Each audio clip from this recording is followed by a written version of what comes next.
Welcome back, everyone, to the 2013 Beast of the East.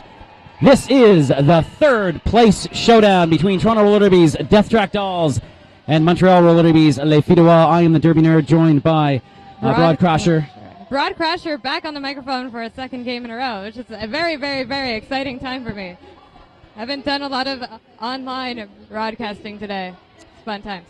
Yeah, wow, both of these teams played in thrilling semifinals to make their way to this third place bout. This is the second time in the team's history that the Death Track Dolls have been here. They were here back in 2011. Defeated the Chicks Ahoy to finish third. Les Filles de Roi, the only two-time winners. Oh, sorry, no, they only won the tournament once. Reached a couple finals, though, but they champions in 2010. Both teams playing for third place here. Looks like we're about to get started. We're waiting on that 5-second mark. And we're off.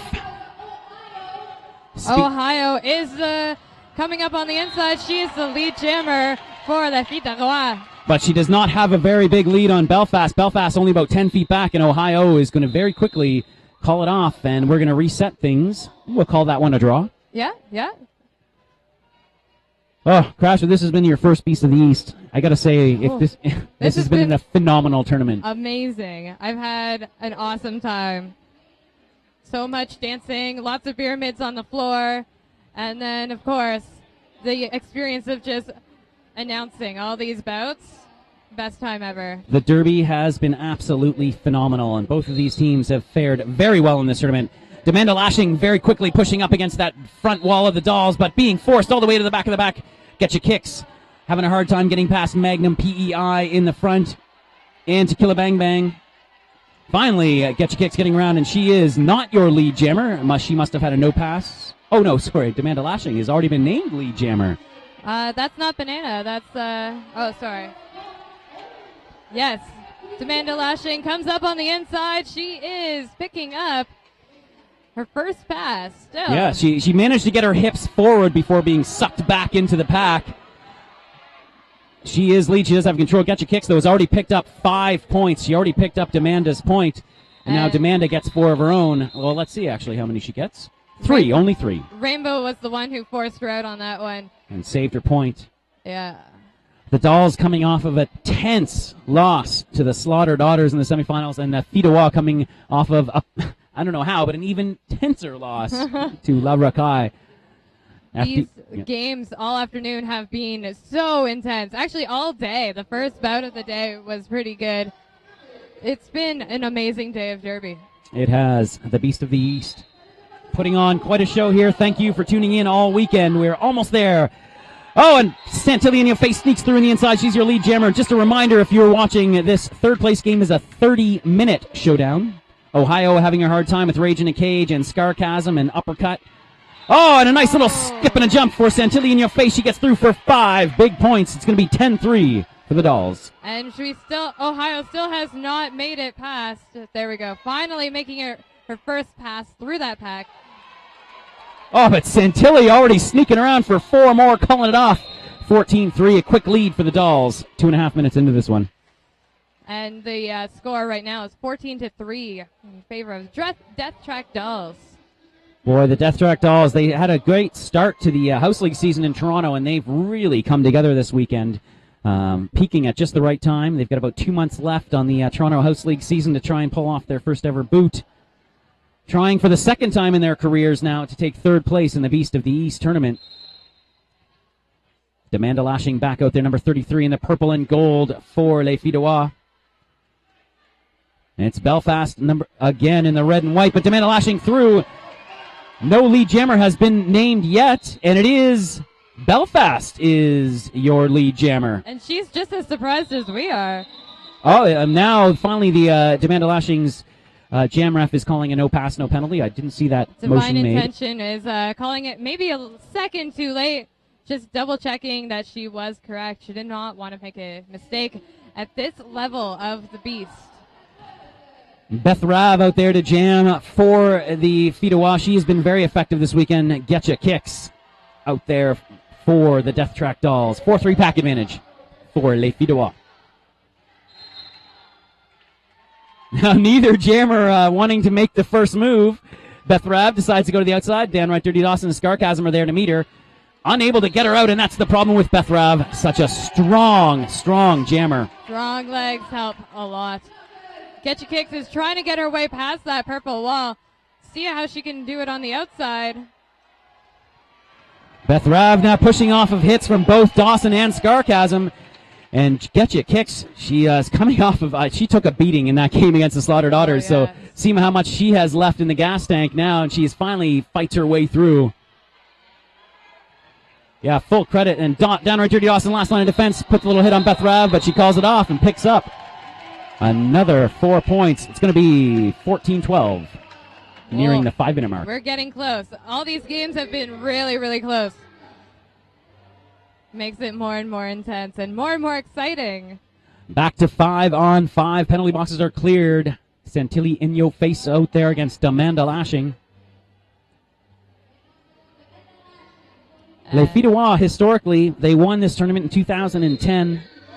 Third place position in both 08 and 09. There was no third place game in those first 2 years of the tournament. Oh. So they're used to playing in this game. Back block major being called on Amanda Lashing. Power jam for the Dolls, and Santilli in your face out there to jam it. She's been having a phenomenal tournament for the Dolls. Very good pack out too. Experienced Audrey Hellborn, Sinead O'Clobber, Canadian Psycho, and Rainbow Fight, who may be the breakout player of this tournament. Rainbow's trying to psych them out with jazz hands and successfully does so, helping out the jammer. There have been some phenomenal breakout performances this weekend. Rainbow Fight may be one of them. Miracle Whips from Les Contrabanditas, another big performance this weekend. Santilli in your face slows up, allowing the Dolls to swarm. Psycho going one-on-one against Magnum PEI. And a nice trap right now by the Dolls if they've held one back and they have control of the formation of the pack. But Santilli in your face, kind of in a stalemate, looking for a hole. Audrey Hellborn finally moving up to play some offense. She does get a hole, but Santilli falls, forces the call. They'll reset. Still in a power jam.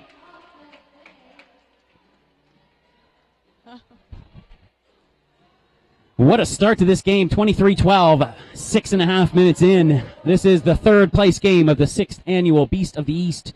Please stay tuned. The championship game coming up at 5, and it will be amazing. I can guarantee it. I promise you. There have been very few games this weekend that haven't been amazing. That's very true. Very true. They have been released. It's a power jam. Belfast on the power jam. She's got one to beat at the front. Oh, nice job to stay in front. She is your lead jammer. Oh, and just getting pushed out of bounds. Nice re-entry by Belfast. Very quickly back on the track and through. Little pile up there. Amanda Lashing back on the track now. Just finishing her initial pass. Belfast will have an opportunity here to pick up some points. Scarcasm skating forward, and Belfast with a nice burst of speed calls it off. She's pirouetting. Nice pickup for Belfast, extending their lead to 23-12. Oh, sorry, 27-12. 27-12. 22 and a half minutes left in this bout. Very exciting times. Wow. One fee is in the box, and then we've got on the line. That is Getcha Kicks out there and jamming for Les Filles du Roi. We're having a hard time. Again, old man nerd eyes having a hard time reading those numbers. 352? Oh, it's, yes. It's Panzeret. Panzeret, okay. I believe. Oh, and Panzeret takes a big hit from Rainbow Fight. Again, Getcha Kicks already around and scoring. Magnum PEI, last line of defense at the front of the pack. She's getting some help there. Out of play, though, and Getcha Kicks gets through. Picks up 5 points in the Grand Slam. And the Dolls doing a nice job of holding that blocker in the pack. Big hit there again. And once again, that Panzeret finds herself on the track. And yet another fee is in the box. 4-2 pack advantage now for the Death Track Dolls. And Getcha Kicks has just been racking up these natural Grand Slams. Finally, Panzeret is through. Oh, and a nice, interesting nice whip. Yeah, from Rainbow Fight. Rainbow Fight finds a way to impress in every game she has played this weekend. Getcha Kicks finally calling off at a massive pickup for the Deathrock Dolls, 41-12, and bench manager Jess Bandit wisely calling a timeout to try and regroup the FDR. Wow.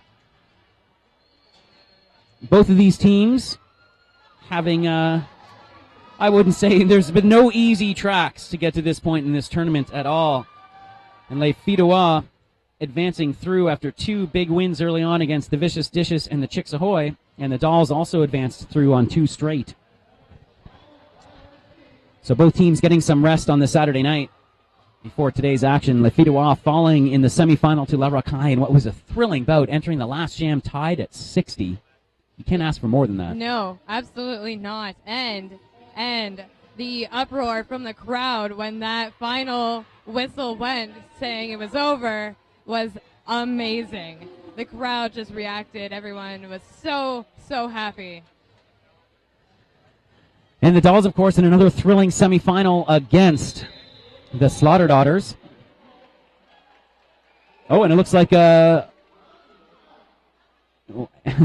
just double checking that everything's good. That's right. Wentzer running onto the track there. He didn't call a timeout or an official review, but was looking for some clarification. Now we're ready to get things underway. It's Santilli in your face out there to jam in the white and red for the Deathrock Dolls from Toronto Roller Derby. And is that Ohio for Les Filles d'Oise? And Santilli in your face, another lead jammer status for the Deathrock Dolls. Oh, and a big hit from Rage in a Cage on Ohio, and she's being sent off for that. Seems like hitting too hard has become a popular penalty this weekend. It's been a huge thing this weekend. I've seen. Oh, and Santilli, sorry about that, an amazing apex jump on a horrible angle. But she managed to do it. Stayed on her feet. That was pretty impressive. I am not one to call the refs off, but there have been some hits that, and it is, I believe, unless I've read the rule book properly, point of impact is where you assess a major, and there have been some shoulder-to-shoulder hits that have been called as elbows, and I think it's just because they're so hard. These skaters are really ratcheting up the skill level this weekend. They really are. Lots of experience. Demanda lashing out there. Very physical jammer for the Filles d'Oise. But it's Belfast getting through as your lead jammer yet again for the Dolls, controlling things here early on in this one. And Demanda finally making it through the pack. She's going to have to skate really fast to catch up. Belfast comes up to that back wall, takes a look back, going through, getting her points and calling it off, picking up at least 2 points, on that one. And Getcha Kicks back out on the track now to jam for the Deathrock Dolls against Bethrav. And the score right now is 48 in favor of the Deathrock Dolls and 12 for Les Filles d'Oise. Just over 10 minutes into this third place game, a 30-minute final. Still, though, 4 penalties will get you eliminated from this game. All right. And 2 timeouts only for the teams. Oh, and Bethrav going over Scarcasm. Someone's going to get a penalty for that. And it's going to be Bethrav on a back block major. Another power jam for the Deathrock Dolls. We see some hits going on in the back wall there. They're trying to reform, making some openings for Getcha Kicks. Aims to kill and all over that blocker at the back. And Getcha comes up and around, getting another 5 points.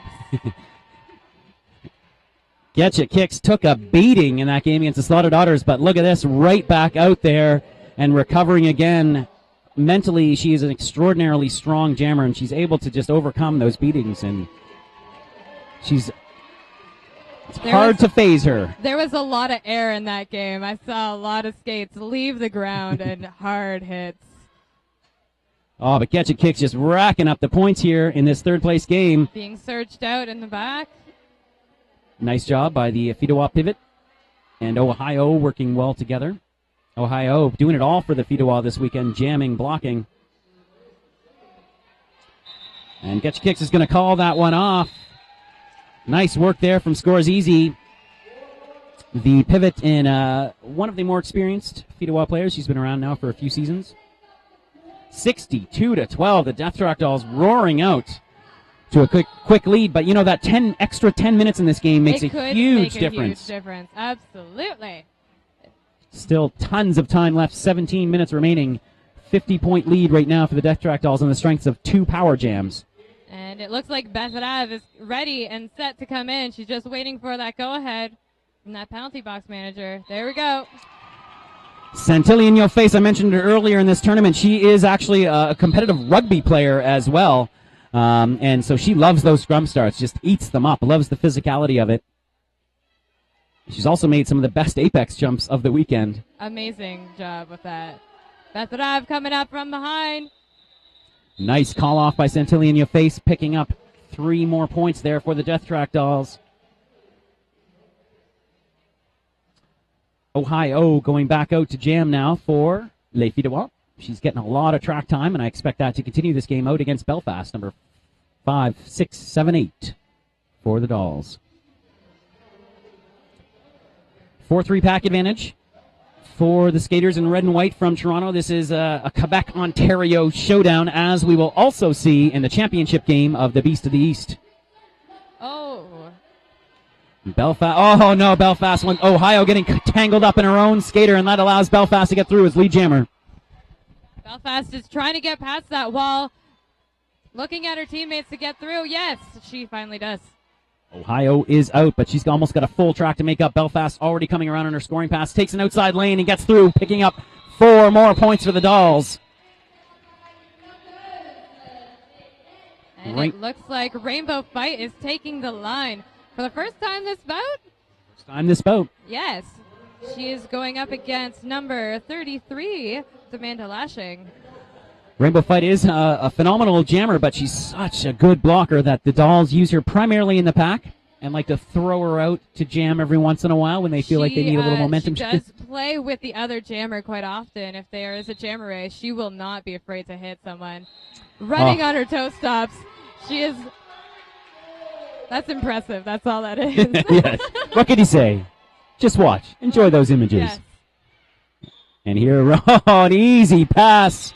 Easiest 4 points Rainbow Fight has scored all weekend. Dolls really controlling things early on. It's hard after you lose such an intense semifinal game like the Dolls did, and Filles de Bois as well, to just kind of reset mentally and get back on the track for a third-place game. But the Dolls seem to have come out here just fine. I think they had a very good little break there. Yep. They had some time, regroup, maybe sit out in the sun. It's gorgeous outside. That's probably what happened. And the Dolls have a couple of mascots out there on the track right now. Do you understand the ketchup ball? I don't get it. I do not understand the ketchup ball. No, I got nothing. All right. Ohio gets a very important lead jammer status for Les Filles de Bois. They haven't had one in quite a while. Unfortunately, though, only about 20 feet back is Santilli in your face. Downright Dirty Dawson being assessed a cutting major, and she's heading to the box. Oh! Aims to kill, was hit hard, knocked down, and Santilli in your face actually tripping over her own skater. She's slow to get up. We're going to take a second. It's always unfortunate when those things happen, and it's always awkward when Aims to Kill just took a big hit, ended up on the track. Santilli in your face collided with her. She's standing up. She's good. She's good. Maybe just a little winded, perhaps. Fell hard on her chest. She landed pretty flat out there, so thank God she's okay. She's just going to take a sit. Seeing Les Filles de Bois are going to go to the pivot line for some old school start. And Death Track Dolls content with this start. They still have control of the back 3-2 pack advantage with Downright Dirty Dawson sitting in the penalty box for the Dolls. Magnum PEI out there for Les Filles de Bois. Oh, and Belfast with a nice little burst of speed to get by the pivot. I believe that. Lead jammer. Oh, another nice little hit by Audrey Helborn to slow up Amanda Lashing, but couldn't quite get her down. Belfast, though, coming around on a scoring pass. And it looks like we're being joined by another Filles de Bois player, but not in time to do any help.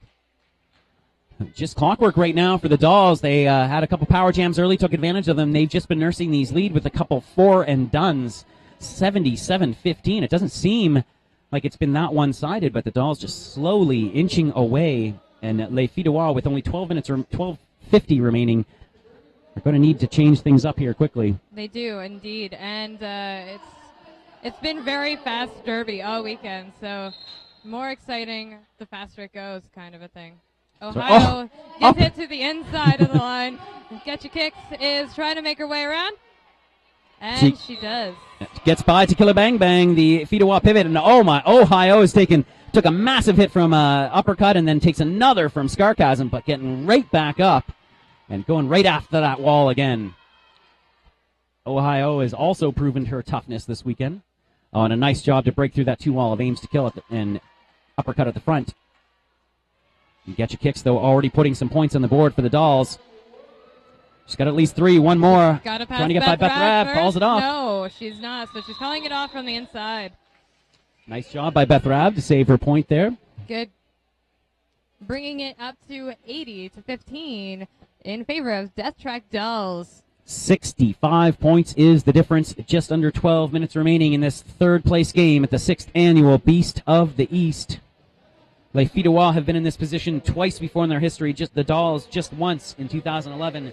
Both would love to take home a beautifully ugly trophy, let me tell you. And Demanda Lashing pushes her way through, but Rainbow Fights trying to make it through, and she's coming up on... Oh, she makes it past the Magnum PEI and is your lead jammer. Oh, the Canadian Psycho trying to draw a cut on Demanda Lashing. Did not work out. Oh, and Rainbow Fight. Scorsese is putting up a fight for Rainbow. Yeah, nice job by Scorsese there. 4 points, though, picked up for Rainbow Fight. Again, just like clockwork, these Dolls just taking these 4-and-dones. They'll be content to do that all game. It's 5-on-5 roller derby. Both teams playing very cleanly.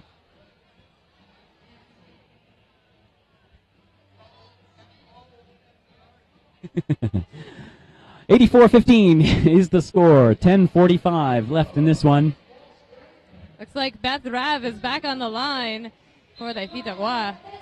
And Santilli in your face, looking no worse for wear. Beth Raab sneaking on the outside, pushing that line through, and gets pushed out. And a nice job right there by Sarcasm, downright Dirty Dawson.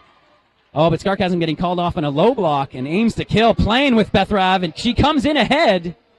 Oh, but Aims to Kill must have stepped in. Oh, another apex jump from Santilli in your face. It's almost like she's trying to set these up. Oh, no.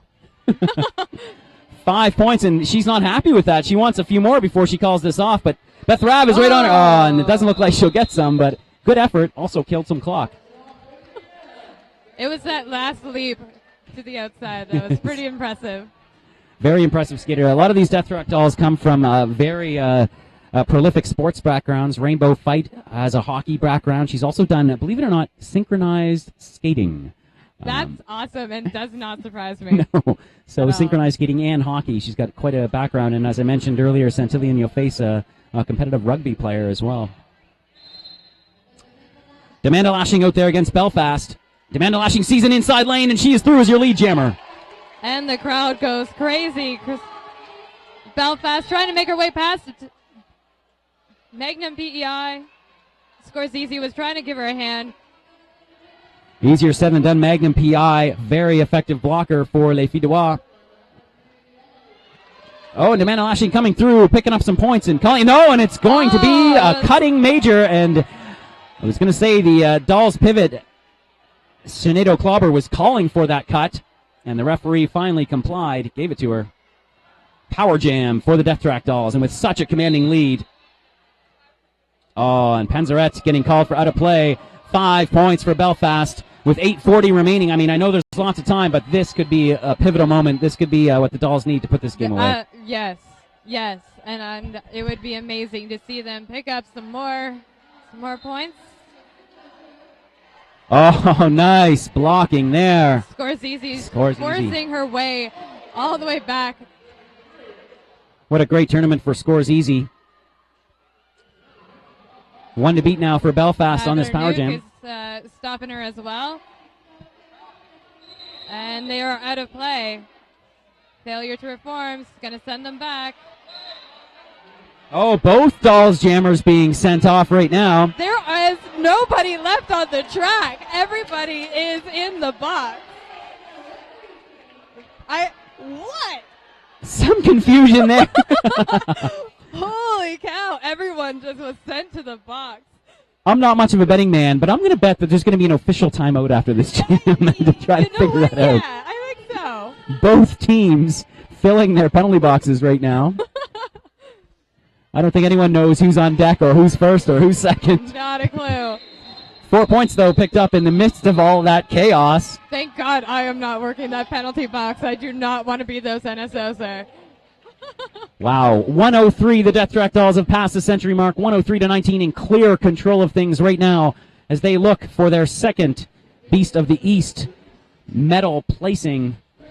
They still have that beautifully ugly trophy from 2011, and I know that they revere it quite a bit, and I'm sure they would love to add another one to their trophy stand. And hey, here is that official review. I should have put an over-under on that one. Would have won some money. She got a little too excited and then is laughing about it now, eh? Get your kicks, trying to rush through that back, and oh no, it's a timeout. Whoops. So it looks like when this jam does get started, it's going to be a 2-1 pack advantage for Les Filles du Roi. Both teams running into some penalty troubles. Do they have some really, really strong jammers out there, or blockers rather, on the Death Track Dolls right now? 747. Yep. Aims to kill. She is a second-year skater, but boy, her progress has been quick. She did spend a full season on the Divas as well, so she's been skating for 3 years. Member of the Bay Street Bruisers, the Toronto Roller Derby's B travel team. And Scarchasm, another member of the B team, the Bay Street Bruisers as well, is standing and about to re-enter the track. Actually, a majority of the Bruisers are on the Death Track Dolls. I believe there are 9 members of the Bay Street Bruisers on the Death Track Dolls right now. Such fun. Referees conferring, and I believe it is that trying to figure out that penalty chaos that occurred on that last jam. 7 minutes remaining. Again, please tune in. We might be running a little bit behind, but around 5 o'clock or 5:10, we will begin our Beast of the East Championship game. It will be between La Racaille and the Slaughter Daughters, fittingly the 2 most successful teams in the history of this tournament. It will be an extremely exciting game. I can see both of them starting to warm up at the other end of the arena over there. And taking a look at the score, we're sitting at 103-19 in favor of the Death Track Dolls. Yeah, that final is going to be phenomenal. If you're a Death Track Doll fan or an FDR fan just tuning in for this game, please be sure to stick around. You will be treated to an amazing championship game. Okay, it looks like they've figured it out. So it will be a 2-1 pack advantage for Les Filles du Roi. Ooh. That's okay. I think we've got this. Amazingly small pack out there right now on the track. Demanda Lashing. Oh, no, sorry, that's Ohio. Is your lead jammer. Get Your Kicks was trying to psych her out, but she sneaks in behind, hitting everyone as she passes. Finally, joined by another doll on the track. Scarchasm and Aims to Kill now. Oh, and a big hit from Aims to Kill forces the call off just as Get Your Kicks comes to the back of pass. Nice awareness from Ohio to call that off. So we've got 2 and 2 in the box. That's right, micro pack. 2-on-2. Demanda Lashing out there in the purple and gold for Les Filles du Roi. And Centilli in your face for the Death Track Dolls. Again, a 2-2 pack. Canadian Psycho and Rainbow Fight out there in the white and red for the Death Track Dolls. It's Magnum PEI, and is that Scores Easy? No, that is not. I can't see her number from here. We will tell you in a second. Santilina face through. She is your lead jammer. Oh, it's Sugar Shane out there on the track for Les Filles du Roi. I apologize for that. My eyes perhaps not as good as they once were. It's okay. At the end of the day, it's really hard to read the arm. Yes, and those gold numbers in the back of the jerseys. Centennial on your face is scoring. Demanda Lashing is about a full track back. And it looks like we have both of the other blockers from both teams standing and ready to join the track. Oh, and Centilli in your face takes a knee to the gut there, and she is taking a pounding this game. Sugar Shane falling on her at the conclusion of that jam. Santilli, she's a tough cookie. Yes. 5 minutes left now. Deathtrack Dolls still in complete control here, 105-22. And that penalty box is empty for the first time in a really long time, it seems. It does. 5-on-5 roller derby. Whoa, that hasn't happened in a while. And an old school start. We're coming up to the pivot line. Belfast out there against Beth Rav. Beth Rav trying to take the outside and downright Dirty Dawson. Downright Dirty Dawson able to take her down. And they're going to force her all the way back. Belfast is your lead jammer. Nice work at the back of the pack from Uppercut and Downright Dirty Dawson. Downright Dirty Dawson coming up to the front with aims to kill, and the two of them continuing to pound on Beth Rav. Oh, now it's 3 on Beth Rav. She doesn't see a problem with this. She's going to force her way on the outside line. Boy, she's a tough jammer. She's a tough blocker, too. And Belfast, though, in on her scoring pass, but having a hard time getting by that wall of 4. Oh, takes a big hit and calls it off. Ohio. Belfast there talking with Alistair Poen at the end of that jam, but she picked up another 4 points, 108-22. The Dolls just trying to hold on here. Getcha Kicks is getting psyched up on the line there. She is. Getcha Kicks usually a very calm jammer, but I think she's feeling the closeness of the game. She has been to many Beasts of the East, and as this is the first day she's ever played, it's the first time she's ever played on the second day of the Beast of the East. Oh, it's big day for her then. Oh, and it looks like Getcha Kicks having a discussion with the referee. She may have been called on an illegal procedure to start things off. I think she's just making sure that she is... she is good. She's safe. Yep. So she's going to try to force her way through. And both jammers getting drawn back simultaneously, and they will both re-enter at the back of the pack. Nice. Tequila Bang Bangs holding off Getcha Kicks while Rainbow Fight gave her all. Nice pack work by both teams on this jam. And Tequila Bang Bang has to let Getcha Kicks go. Getcha Kicks is through. Demanda Lashing, though, is your lead and is approaching the pack to score some points. Takes the outside lane. She's got a few already.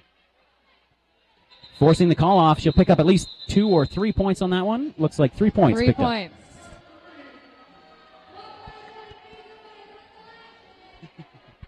108-25, 2:40 left. In this third place showdown. We're coming up at the end of it. That was a fast game. It really flew. It was 30 minutes. It felt like a 20-minute game. We may be back on time for our championship game. Once again, our championship game will be 2 20-minute halves.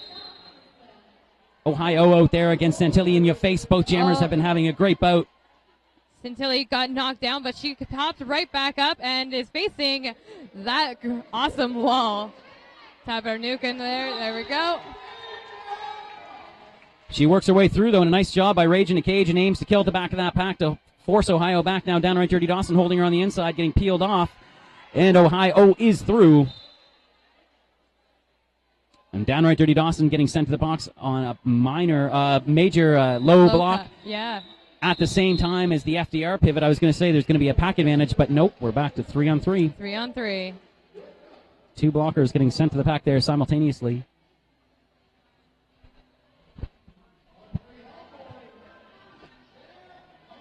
And Audrey Hellborn. I was going to say, coming I haven't out seen this person on the track for a jam. Well, she's had an amazing Beast of the East in the pack. She's laid out some big hits, probably the hit of the tournament on DDT in that last game. That sweeping, beautiful hip check.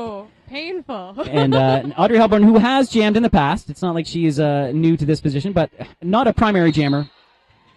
And Beth Rav is your lead jammer. And looks like the Dolls are trying to lengthen. The Dolls are trying to lengthen their jammer rotation as we come near the end of this, and they have a commanding lead. And Audrey Hellborn beats Beth Rav on that race and forces the call off. We're under a minute. 112, Deathtrack Dolls, Fita Wah, 25. And if you're watching at home, why don't you send us a lovely viewing photo party? Oh, yeah. Yeah, I love those pictures. I've actually been in a couple of Yeah, those. they've become very popular in WFTDA playoffs and other events. So, yeah, send us in the RDAC playoffs this year, too. Yes. On Canuck Derby TV. So send us some pictures. You can hear the chants rising right now. If you're a Deathtrack Dolls fan, how happy are you about this? Send us your photos. And Canuck Derby TV lead. Oh, a cutting major being called on Amanda Lashing. It's going to be a power jam to close things off. And Get Your Kicks not being lead, though. She must have done something improper. No, she's fine. Which means... Get Your Kicks is coming through. Outside line, Tabarnuk goes in, misses, and done. And with a no pass, no penalty for Get Your Kicks on that first pass, this means it's going to go the full 2 minutes. There's a minute and a half left. Game clock is as ended. Aim skill being called on a direction of gameplay. And she makes her way through the inside line. We have another Vidois Scorsese joining that pack. 122 to 125. The Dolls approaching a 100-point lead here. Again, the game clock has expired. We are onto our jam clock, and there's a minute left of that and about 30 seconds left in this Deathtrack Dolls Power Jam. Get Your Kicks is not your lead jammer. So this isn't the Dolls pouring it on. The Dolls are not able to call off this final jam and claim their trophy. And she's going to sneak in on the inside line. Scorsese's stopping her along with Tabarnuk. Those two have been working together all this bout. Yeah, both very important blockers for this Vidois team. And Amanda Lashing now back on the track. But Get Your Kicks seems content. Oh, it looks like Amanda Lashing still wants to keep this fight on. And GK just kind of pulling up. She sees that there's 25 seconds left on this clock. 25 seconds away from the Deathtrack Dolls. Call it off. We're going to wait until the clock expires. 132 to 25. 13 seconds remaining. Get Your Kicks coming through yet again. Scoring only 4 more points. 3, 2, 1. It's over. Deathtrack Dolls. Is it. Third place. And the crowd goes crazy. I see a caveman over there and a ketchup bottle running to the track. I'm going to leave this one. Broadcaster, you can call this one off. Yeah, go. I'm the Derby Nerd. Thank you, everyone, for listening. I'll be back for your championship game. Bye, Derby Nerd. Run. Thank you so much for tuning in. Please do not forget celebration photos, viewing party photos. I want to see them all. Send them to CanuckDerbyTV@gmail.com. All your photos that you've had over the weekend. And there's Derby Nerd down there over beside Hot Carl waiting to give some congratulatory high fives to the Deathtrack Dolls. They are taking home the 3rd place medal. Oh, what a day. What an amazing event. And a huge win for the Deathtrack Dolls. 136 to 29 is unofficial. They're double checking, making sure that everything is right before they finally do that last round. Get Your Kicks is looking very, very excited. There we go. 136-29. It's official.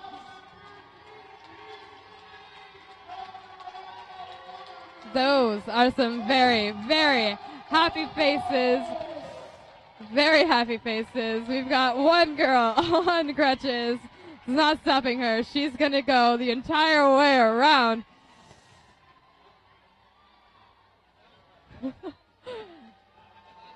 And that was your 3rd place medal winner.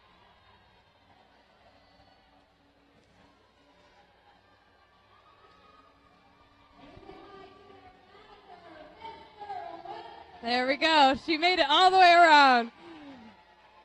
Should almost say congratulations to her. And here comes Les Filles de Roi. They still look pretty happy taking home the 4th place. Not as happy as they could be, but I see Tabarnuk's smile is huge. Lots of amazing crowd members over there. Lots of support for Les Filles de Roi. And they played a great game. Lots of heavy hits.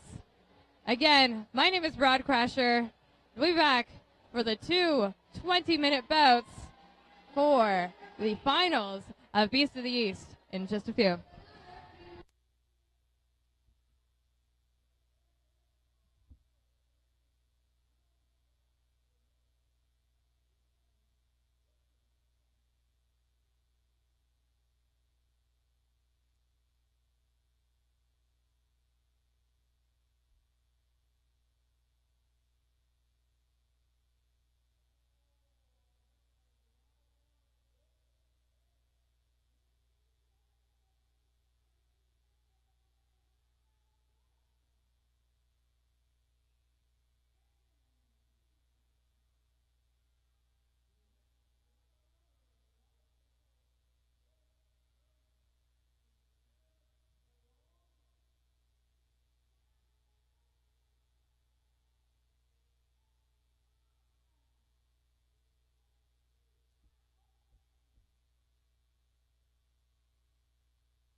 I'm ZZ Slop with Fog City Rollers, and you're watching Canuck Derby TV.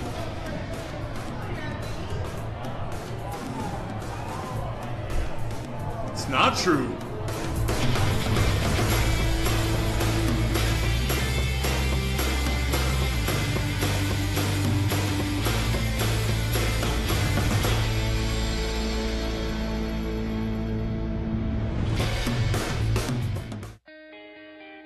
It's not just about the shorts. It's about inspiring others. It's about having fun and making new friends. It's about getting hit down and getting back up again. It's about being a team. Pivot Star. It's about roller derby.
16 teams, 2 days, 28 games, and there's 2 teams remaining. Welcome everyone back to the 2013 Beast of the East, 6th annual Beast of the East tournament here, hosted by Montreal Roller Derby. I am the Derby Nerd, joined by Tipsy McStaggers on the mic. Glad to be here, ladies and gentlemen. If you've been watching all weekend, you know that these teams have fought tooth and nail on their way to this point in the tournament. Neither team getting necessarily an easy route to the finals, each one having to be challenged along their way. In their semifinal game, it was a touch-and-go battle against the Death Track Dolls. A very, very, very stern test for the Slaughter Daughters. They were favored to make it to the finals here, but still, they had to fight their way through. Yeah, it was a 68-40 victory for the Slaughter Daughters to get to this point. But that 28 points was a hard-fought win, and it seemed much closer off the track. The 68 points also being the fewest amount scored by the Slaughter Daughters during this tournament. Oh, that's right, yes. So defensively, the Death Track Dolls were a very strong challenge for the Slaughter Daughters. And even closer was La Racaille's 85-60 victory over the FDR, because that game entered the final jam at a deadlock, a tie, 60-60, and was only a final jam power jam that allowed La Racaille to pull ahead. One of the many candidates for game of the tournament. Yes, for sure. Yeah, right up into that final jam. As you just saw, the Death Track Dolls cruise to a 136-29 victory in the third place bout. These 2 teams now facing off in the final have spent more time in this position than any other team in history of this tournament. 4 finals now for La Racaille. Yep. 3 straight finals for the Slaughter Daughters. Still ranked on rollergirl.ca as the #1 house league team in Canada. And that's a position that they've earned over multiple years, and slowly cultivating the talent system within the Rideau Valley League. They've benefited from a few key transfers, but also doing an excellent job with their fresh meat program. A lot of the new girls that come here get to learn from some very talented and very experienced veterans. And if you have some experienced people teaching your fresh meat program, it can benefit the league in spades. Yes, it can. And La Racaille, historically one of the strong house league teams, not only here in Montreal, but in Canadian history. They've had to rebuild quite significantly from the great New Skids on the Block poll of 2011, which saw them have to completely rebuild their roster from the ground up. But obviously they have done that. They won the preseason round-robin tournament here in Montreal. They'll be kicking off their regular season shortly. So La Racaille has come a long way in the last few years and ready here for the final. It's going to be a full intro. And again, just to remind you, if you've been watching the Beast of the East, not only this weekend, but throughout the years, this final is a little bit different. We're going to have 2 20-minute halves. That's for the duration of the tournament before, each team has been playing in 20-minute mini games. Now, what's going to seem like an eternity when you've been rolling through 20 minutes of intense roller derby, you now have 2 halves to deal with. So you have to change your mindset within the game and be prepared to carry the strategy through 2 halves and understand that the ebb and flow of the game is going to change significantly. Lots of times in this tournament, teams come out guns a-blazing on the first jam, trying to establish a strong lead that will then carry them through for the full 20 minutes. But you can't do that in this, what will appear to feel like at least more like a typical standard regulation bout. Yes, true, yeah. And they are, even though it's slightly shorter, they're going to have to treat it as if it is just a regular bout. Plastic Patrick, the historic announcer here in Montreal Roller Derby on the center of the track, about to announce the teams as they enter for this final. Finally, we've got some beer mids going on the sidelines as well. Yeah, well, they've been quite modest through the duration of the tournament, but the one down on what would be in the midway between corners 1 and 2 stands just over 6 feet tall. That is a very tall beer. It doesn't have a lot of depth, but it's extraordinarily tall. These are the important things, making sure we get the pyramids down. Now, Tipsy McStaggers, the last time we called the championship game together here at the Beast of the East, it turned into, I think, historically one of the most memorable moments in Beast of the East history. when the Slaughter Daughters pulled off a last gasp of victory over the Gorgor Roller Girls. An over 15-point come from behind, last jam, last second, last point scored, and almost the exact last second jam. And it was kind of like the coming out party for the Slaughter Daughters. They placed well in previous Beast of the East tournaments, but no one had them pegged to make it to the finals that year, and they really came in and shocked the world in a way. So, and ever since then, they've been a growing power in the Canadian roller derby world. Yeah, they've been cruising since that point. Coming through as the top-ranked team again, as I mentioned, house league team in history, and we're seeing the teams now come onto the track. The arena is very, very loud. Coming out skating, making her way out is the Big Block. Following out after her is Annihilator, wearing number 49. Team Canada alumni, Soul Wrecker, wearing number 55. In her third Beast of the East, Amanda Pummeler, wearing 672. In her first season back since giving birth to a lovely child, Screaming Mimi Massacre. Recent addition to Rideau Valley is Eastern Blocker. Co-captain Sister Disaster makes her way onto the track. DDT joining her teammates. And that will be the lineup for the Slaughter Daughters. Now, of course, we missed right at the minute one of the team captains out there, Margaret Choke, as well as another team leader, Hannah Murphy. That's a very, very strong, potent offense and defense out there for the Slaughter Daughters. Yeah, tight, deep lineup for the Slaughter Daughters. La Rakai also have a mix of depth. Some skaters returning as well. Some new skaters. La Rakai representing the home team fans here in packed Arena St. Louis. Yeah, expect it to get really loud in here right when this team comes out right now. And here comes La Rakai, all coming out onto the track together. And you can hear it in here. I hope you can hear it at home. It is loud for these two teams. Definitely La Rakai got some looseness in their strut right now. They're not feeling the pressure at all. They're looking forward to playing in this championship game at home. Yeah, very happy to be here. La Rakai, of course, they made 3 straight finals in the first 3 years of this tournament, but they have not been back since. First skater, that is Nameless Horror. Sparkle and Mame out there skating. This is, I believe, her 5th season with La Rakai, a veteran for the team. K-Dog, speaking of veterans, missed a lot of last season, but she is back and effective. No picks, please. Another important skater for this La Rakai team. Coming out there now, number 612, Banana Havoc. Falcon Punch, number 60. Boy, she had a great semifinal bout for La Rakai.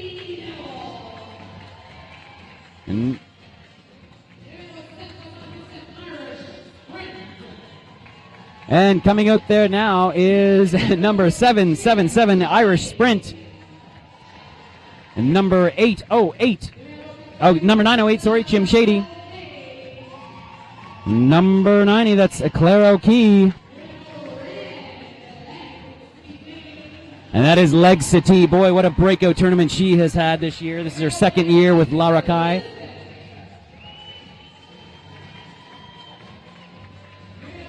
Number 26, Elizabeth, another rookie for the Rakai. Number 898, Code V.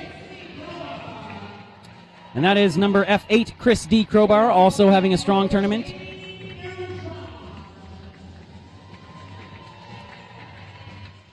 Two skaters left to announce. Number 420 coming up first, Mel Ioana. And speaking of history, number 187, former Rideau Valley skater, Slavic Slayer, the last skater to be announced for La Rakai. Boy, this must be an important game for her. Yeah. That is your 2013 La Rakai Beasts of the East finalists. And Lauderkai taking their last wrap around the track, greeting their hometown fans, getting psyched for this will be our final game of the day. Beast of the East is on the line. Both of these teams are going to go home with a beautifully ugly trophy, but only the winner gets the ugliest trophy of them all. Some would say the ugliest trophy in competitive sports. I'm sure it's got to be. There is no uglier trophy than the Beast of the East. Although, you know, I defy that this year. I think the work that Tommy Toxic has done this year is actually, while it is still a horrible beast-like creation, I think it qualifies as art this year. It is very beautiful. Well, I would argue that they always qualify as art. Yeah. It takes a lot of work to make something so ugly. And have so many people want it. And have so many people want it. No, he does put an amazing work in. Like, the detail on every Beast trophy is always phenomenal. We're only half joking when we say it's ugly. All right, we are underway. The 2013 Beast of the East final looks like Meliwana is going to take her first lead jammer for the home team, Lauderkai. Yeah, she just sparked her way out of there. She's got about a half-track lead on Solrucker, but she's going to do a lot to make up that distance, and Solrucker can really go from 0-60 in no time. Meliwana, though, approaching she passes Screaming Meanie Massacre to pick up at least 1 point, runs into Annihilator, who's doing a great job and forced to call it off, and she's going to pick up, I believe, 3 points. No, she just grabs two on two. that one. Just 2 on that one for Meliwana, but first blood going to Lauderkai here in the first half of this final. Looks like, is that... And DDT out there. Yep, DDT. I'm not sure if she's... Falcon Punch potentially out there for... Yes. Yeah, Falcon Punch and Leg Cite. Boy, were they a lethal duo on the jammer line. Yeah, really great tournaments for both those skaters, really emerging as stars for their teams. Sister Disaster to Big Block trying to hold back a Falcon Punch. Oh, Big Block takes a little bit of a fall, and she's going to go to the penalty box on a low block major. Yep. 2 straight lead jammer statuses to get this game going for Lauderkai. The home team is prepared. I don't think the Big Block realizes she's been called on that penalty. She still hasn't made her way to the penalty box, and she's being screamed at by Matisfaction. She'll pick up an extra one now. Yeah, now the Big Block finally heading the box. So is Meliwana, though, number 420 in the green for Lauderkai. So it'll be a 3-3 pack, but the Big Block, if she hasn't picked up an extra minute, is going to be lucky. Yeah. She spent a good 20, 30 seconds on the track, if not more. First Slaughter Daughter chant coming up from the crowd. Again, this game is 2 20-minute halves. So a lot can happen. We are 2 minutes into the opening half of this championship final. 6-0, Lauderkai out to a quick start. The officials having a quick confab, making sure that they understand whether or not the Big Block is going to pick up a second penalty there. Yeah, Matisfaction calling things back. Yep. We will monitor the penalty box, and we will update you on whether or not she is serving 2 minutes. 3-3 in the pack. Nameless Horror. You don't see her jam very often. Out to jam against Amanda Pummeler. There's a massive size differential between these two jammers. And Amanda just about does a little jick and jiving and get a little squeeze on the inside, but she gets dragged out of bounds. Oh, Nameless Horror, beautiful little pirouette. And you know, that might be a very smart move to jam her. Oh, little feet collision.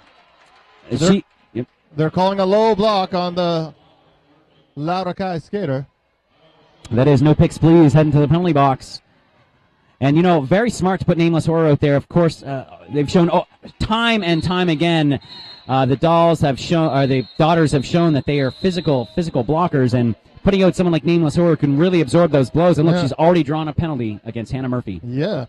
Curious what the call on Hannah was. I didn't see it. It seemed like a fairly clean hit. It was a low block call, and interestingly, they point that out because it was on her stride, and they haven't been calling that a lot. Yes, again, we've been noticing we have some of the best officials working here in Eastern Canada, but when you have a large crew of officials that work a tournament, sometimes you won't get the same 2 officials in the same back-to-back game, so it's a little difficult for players to get a handle and a hold on how a certain referee will call a game.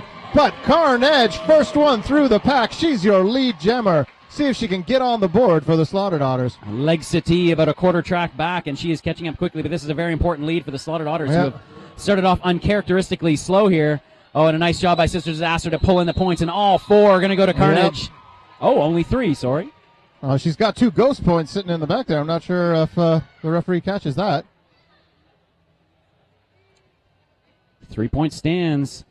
6-3 now for Larakai. Almost 4 minutes. Tight bout to start things off here. And a timeout being called by the Rideau Valley bench, probably wondering why there's the missing point. Sisters Asler's going out to talk to Matt S. Faction. Wow, you can hear the Slaughter Daughter chants loud here. Actually, so far the Slaughter Daughter chants are out-noising the Montreal chants early on in this one. Yeah, Slaughter Daughters do have a lot of friends in the roller derby community from other cities, so perhaps some of the players from some of the other traveling cities want to throw their support behind the Slaughter Daughters. That's right. There is a lot of teams from Ontario here, maybe putting their support behind their provincial partners. Once again, if you're just tuning in, the Death Track Dolls, if you're just tuning in, shame on you for missing a phenomenal weekend of roller derby, but the Death Track Dolls just picking up 3rd place. This is the championship final. Larakai and the Slaughter Daughters. Annihilator out there all alone.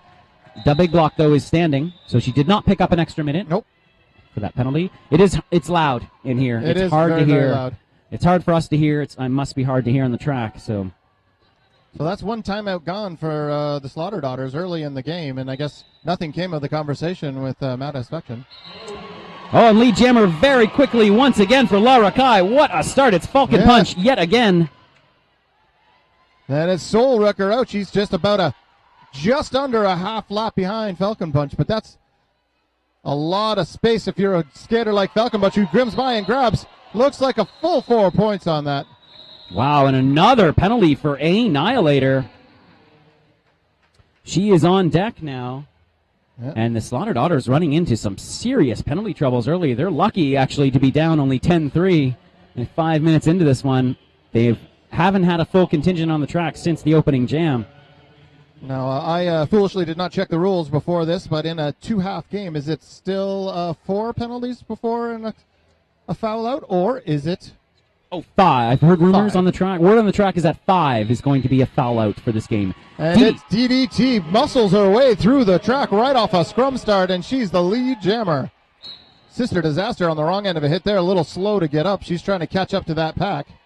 Leg City just pounded through on the inside, knocking Sister Disaster down to the track. Sister very quickly moving her points to the front of the pack, and Hannah Murphy back on the track now, too, leading DDT in on this scoring pass. Leg City is coming quickly, though.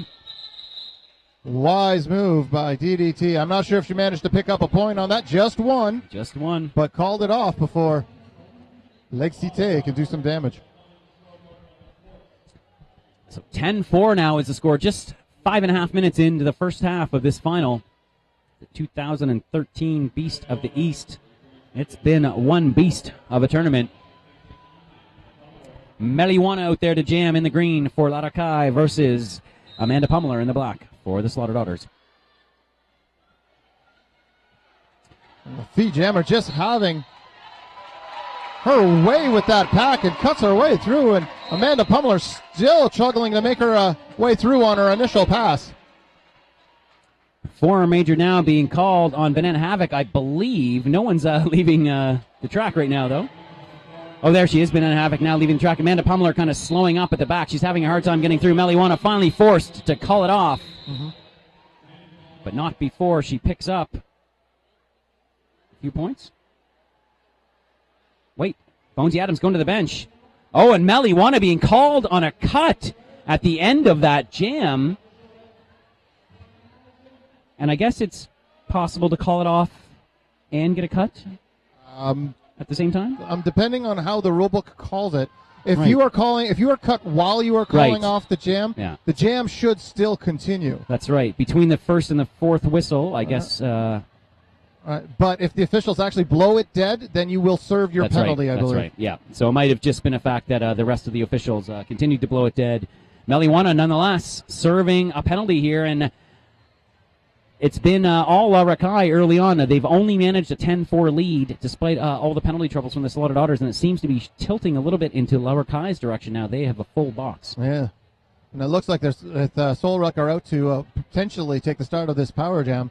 That's not the kind of skater you want to see and give a full minute of time to, particularly when you've got a decisive disadvantage in pack size. Yeah, 3-2, and that's a very impressive pack out there for the daughter. It's going to be Hannah Murphy, Margaret Choke, and Sister Disaster out against Slavic Slayer and the pivot K-Dog. Boy, K-Dog has had a great tournament, and she pretty much won that game in the semifinal for Laurakai, and she forced that cut on the final jam. She was cheering, I think, for the rest of that jam. She was pretty happy. All right, we're about to get things underway here again. It's going to start a power start and a power jam for the Slaughter Daughters. Solrucker with 0 to 60 in record time. She's your lead jammer. She's got lots of space to work out there, lots of speed. Big opportunity here now. Daughters down 13-4. Haven't been able to mount any sort of consistent offense at all. And this is a massive opportunity as Solrucker duels the Slavic Slayer. She's through 5 points. Picked up. And I think you'll find here that risky plays are hard to go with, so you will see probably minimal apex jumps at this point. Solrucker, that'll... And Solrucker... Outside pack ref calling the cut. Solrucker was trying to straddle. It was one of those momentum cuts. She was trying to stay off the pack and just couldn't keep her wheels off the track. Meliwana will be back on the track. Well, Meliwana making her initial pass right now. Wasn't a very long power jam, so it should be soon before Solrucker comes back out and joins us. Now we'll see if the strong defense of the Slaughter Daughters can potentially kill off this power jam. Yeah, opportunity potentially wasted for Slaughter Daughters. Luckily, this is much longer than a 20-minute game, so they can recover from that mistake. But too many of those, they're going to be in trouble. Meliwana through on her first pass. Slaughter Daughters waiting to pick the moment to start picking up the pack pace. Nice little chess match going on at turn number 3. Meliwana sneaks through in the inside. Nice hit by Sister Disaster to force her inside and force her all the way back. Meliwana again coming into that back wall. Sister Disaster doing a good job of holding that inside line. Solrucker back in the game. Not sure if the other team realized it, if the Laurakai realized that she's back in. Now she's just trying to buck through. And there she is, picking up some more points. Yep. 5-point grand slam for Solrucker coming out of the penalty box in her second pass. And Meliwana hit hard. That'll be a high block. It looks like was it Sister Disaster with the hit? Looks like it. Ooh, Meliwana slow getting off the track. Potentially just winded. It doesn't matter who you are. If someone gets you a shoulder in your mush, it takes you a couple seconds to shake the cobwebs out. 18-14 is the lead for Laurakai. It's tight. 10:50 remaining in this opening half. The EMT's doing their job, coming in, having a quick conversation, making sure that she's okay, and before she returns back to gameplay. Carnage back on the track quickly. Nameless Horror unable to stay in bounds after knocking her out. Lets her go. Falcon Punch already coming around to score. And she's got a full half-track lap and a full inside blind to take. The big block just couldn't get back inside to take away the line fast enough. Laurakai controlling things early here. 10 minutes remaining in the opening half. 22-14 is the score right now. Team from Montreal holding the lead here in the final. I think this is probably... Is it one of the first times that the Daughters have been behind for the tournament? Yes, I believe so. That's a very good point. They haven't had to play from behind yet, and they've been behind this whole game so far. DDT out there jamming now for the Daughters. Lake Cité having a hard time in the back of the pack, but Screaming Mean Massacre being sent off. Oh, and a destruction of pack play being called on Laurakai, and DDT, though, held all the way back, and she's got a full track to make up as Lake Cité comes on to score. Hannah Murphy and Annihilator out there playing some defense now. Oh, and Lake Cité amazingly able to absorb blows from two of the biggest hitters in this tournament and pick up 4 points. Yep. And also being able just to maintain her balance and stay upright, but also stay on the track on the inside corner. Now it looks like Amanda Pummeler coming out to jam for the Slaughter Daughters. She's had some success early in the game. Let's see if she can carry that over. And she's facing off against Nameless Nameless Horror Horror. again. There's a couple jammers on Laura Kai that have a significant height difference between each other. Lake Cite and Amanda Pummeler through would be pretty crazy. And looking out, Nameless Horror on her way through as your lead jammer. And once again, Nameless Horror. Nameless Horror having a phenomenal game. Again, the power that she brings to that jam line, unbelievable. And she is through with another pass. Gonna call it off. 4 more points on the board for Laura Kai. They increase their lead. Boy, Laura Kai is really coming on strong here. Yes. Probably take this quick opportunity to just say thank you to a couple people. First and foremost, Neon Skates, proud sponsor of Canuck Derby TV. You can visit them at skateneon.com or drop by their brick and mortar stores in both Montreal and Ottawa. Also taking this official timeout to remind you that Holy Crap may be the biggest supporter of boutcasting in Canadian roller derby. It is the world's most amazing breakfast cereal, Holy Crap. If you haven't tried it, please try it. It's delicious. You feel good about yourself when you eat it. Amazing. And of course, we'd also like to thank AMJ Productions. They've really stepped up, not only in Canada, but again, as I mentioned earlier, Wild West Showdown, phenomenal boutcast from there. AMJ Productions, big supporter of boutcasting in roller derby, period. And our good friends at Layer 9 as well. That's right. Another excellent example of commitment to the boutcasting community. Wow, what an opening 10 minutes. Non-stop action. 30-14 is the lead. 8.5 minutes remaining in this opening half. Timeout being assessed to Laura Kai.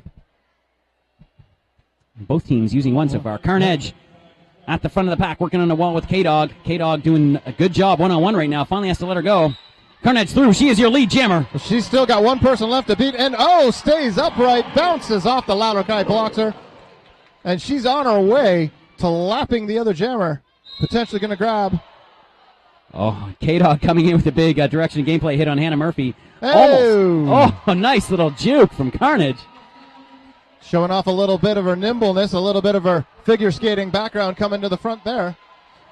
And this is the first time we've really been able to see the Slaughter Daughters do what they do best, and that is Control hold that a jammer. pack, yeah. Yes, and just holding legs in for so long. Oh, and she falls, gets back up quickly. But Carnage is already on another scoring pass. Yeah, and that'll be 4 more points. Look for Carnage to call off the jam right now before Leg Cite can get up to the line. 30-22, 8 points is the difference, just under 8 minutes remaining in this opening half. Again, there will be 2 halves for this championship game. Don't leave after 20 minutes. Yeah, first time in BCD's history, 2 halves for the final game. Don't shut down your laptops at the end of 20 minutes. Stick around for the second half. Holy crap, this has been an amazing tournament, and this final is living up to it as well. Yeah, by far, probably my favorite piece to these tournament. Oh, Nameless Horror with a big hit on Soul Wrecker when it looked like she was going to be clear for lead jammer. Oh, Nameless Horror, who didn't skate yesterday for Laura Kai, has been massive today. Yes. Falcon Punch, though, with a nice little jump. She also gets through, and she's about 30 feet back. Soul Wrecker pumping fast to try to get some points before she has to call us off. Yeah, but all the points are at the back right now all the points are up front for the Slaughter Daughters. She should call that jam off. And she does not quite in time. 2-1. Yeah, I think a lot of the fans thought that the Laura Kai jammer managed to pick up the extra point. There was a little boo from the crowd when they saw only 1 point go up on the jam ref's finger. That was tight. 2-1, though, a steal of 1 point for Laura Kai. They hold on to their lead, 31-24. 6 minutes remaining in this opening half. Oh, boy, Tipsy. This has been quite a tournament, quite a final. And again, both these teams historic in this tournament's history, also in Canadian roller derby history. Jammers are released. Yep. And Meliwana back out there, running into Hannah Murphy on the inside. DDT sees that inside lane. She's through. Lead jammer. we got a power jam as well. I'm not sure what it was. Perhaps it was the use of the forearm hand penalty on the Laura Kai jammer. Gives DDT 60 seconds already to start picking up the points. She's just starting her scoring pass. Laura Kai picking up the pace of the pack, making her really, really work. Oh! And she got on her horse and rode just What a burst of speed from DDT on that first straightaway, taking a couple stutter steps, picking up a lot of speed. DDT is into this one. Definitely.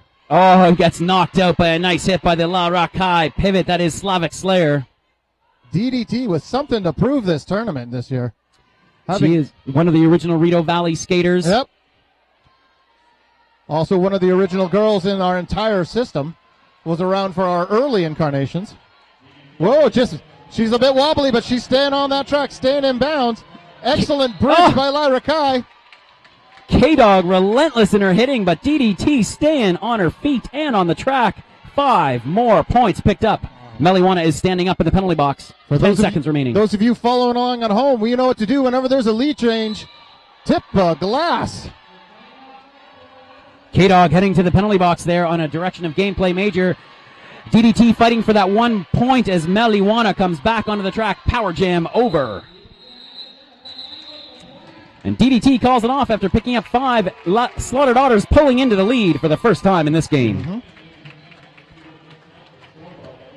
Took them a little while, but they're now in a position where they feel a little more comfortable playing with that lead. It was the first time this tournament they were actually ever behind. And that's right, and they've fought their way back to the fight. This lead change brought to you by Holy Crap Cereal, the world's most amazing breakfast cereal. Holy crap, we had a lead change. Meliwana right back out there to jam for Lara Kai, but on the outside, Amanda Pummeler. Look at that girl move. Very shaky start for the Slaughter Daughters. They have recovered well and are pulling it on here late in the first half. Ladies and gentlemen, we got ourselves a derby game. Meliwana is through, but Amanda Pummeler already in the pack and scoring. Nameless Horror to beat. Sister Disaster was a nice little offensive block. I believe Pummeler has picked up all the points. I don't know if she knows that yet. And there it is, 4 points for Amanda Pummeler. Probably like earlier than day, my Facebook feed was kind of exploding. We got a lot of friends that are watching this thing as far away as Eastern Europe. So just going to give ourselves a quick shout out to one Tiny Murders who's out there. Oh, Tiny Murders. Tiny Murders. She's out there on a trip around Eastern Europe, hanging out with her mom. She says hello earlier, especially to you, Derby Nerd. Yeah, well, fans of Canuck Derby TV are probably very familiar with her on the text cast. Exactly. She spent a lot of time typing on those Canuck Derby TV text casts. She owned the keyboard. Oh, and Leg Cité breaking through. Much needed lead jammer status for Laurakai. Trying to get some momentum back after the Slaughter Daughters pulled it. Carnage in tight up against that pack. Still trying to make her way through on her initial pass. Does not want to give up the Grand Slam. And Annihilator with some nice hitting again. Oh, what a performance from Annihilator. And once again forcing Leg Cité to call it off. She'll pick up a couple points here. And we're waiting for the refs to see how many points being called. Bonesy Adams conferring with his outside ref before he puts up those points. As well, talked to some of the officials earlier today. Ann Persand, we've all been thinking about you. She was supposed to come make the trip this weekend to Beast of the East, but she had some kitty problems. Kitty made her way into the emergency room, so we're thinking of you and pulling for your cat. Yes. All right, back underway here now. Soul Wrecker back out on the track in the black for the Slaughter Daughters. And she looks like she's sneaking through. One to beat. Nameless Horror with a massive hit. And that's going to allow Falcon Punch an opportunity to get to the front. And Annihilator can't stop her lead jam for Laurakai. Sister Disaster on her way to the penalty box. She does not look happy making the trip down. I think she's got a little shot in the noggin and doesn't seem to think like she's the one that should have been called on the penalty. Oh, Soul Wrecker having a hard time at the front of the pack right now. Nameless Horror pounding away at her. Number 777, also Irish Sprint having a great jam, but Soul Wrecker finally through. Yeah, that was very, very smart strategic move by the Laura Kai bench to put in Nameless Horror. Try to answer some size with size. And Nameless Horror, what a weapon the Rakai has been keeping on the end of the bench, sitting her on the opening day. A rare move, and then bringing her out, and she has been key in all three of La Rakai's games today. 43-39, under a minute to go in this opening half. The Slaughter Daughters nursing a tiny lead. This half is almost over already? Yes, it's blown by. Starting to hear some Larakai chants now. The Montreal fans finally getting into it. Meliwana fighting her way on the outside. DDT is fighting her way on the inside. It looks like Meliwana's going to take the lane. She is your lead jammer. There was a big pile-up at the stop of corner number 1. That opened up a lot of space, and Meliwana made her way around on that one. DDT is through, but she's a half track back, and Meliwana is very quickly approaching the pass on her pack on her scoring pass. Hannah Murphy with a last-minute hit to drag her back, and Meliwana falling to her knees calls it off. 2 points, though, picked up by Meliwana on that pass. 43-41. If she had managed to complete that pass clearly, we would have had a tie game at the end of the first 20 minutes. Wow. First half coming to a close. Everything you expected, and maybe even a little more. Yeah. Holy crap, that was a half. 43-41 is the score. The Slaughter Daughters up by 2. Wow. Now, we will take a very quick break. Looks to be about 5 minutes, it would appear. And we will be back for the second half. Oh my, Tipsy. That was something else. Something else. This has been a historic Beast of the East.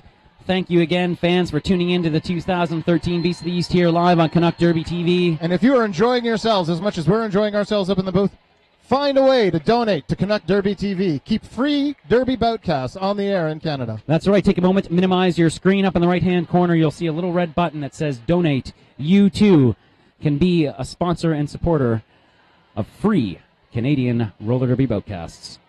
All right, Tipsy, we'll be back in 4 minutes with the second half of this Beast of the East final.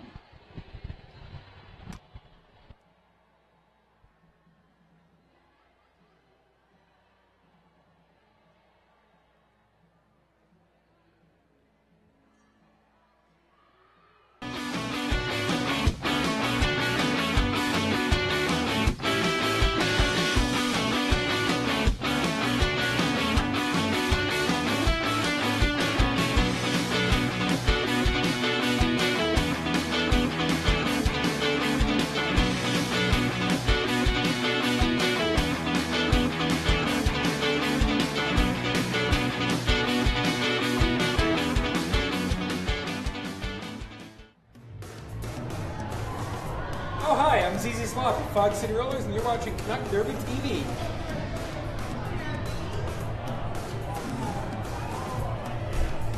It's not true.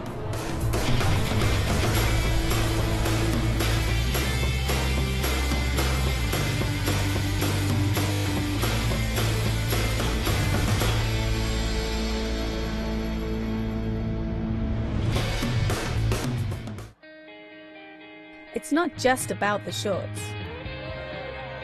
It's about inspiring others. It's about having fun and making new friends. It's about getting hit down and getting back up again. It's about being a team. Pivot Star. It's about roller derby.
Necromaniac.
Friends, family, and fans of Canadian Flat Track Roller Derby, welcome back to the second half of the final of the 2013 Beast of the East between Laura Kai and the Slaughter Daughters. I'm the Derby Nerd here with Tipsy McStaggers, and Tipsy, 43-41 is the score. What an opening half. I know, man.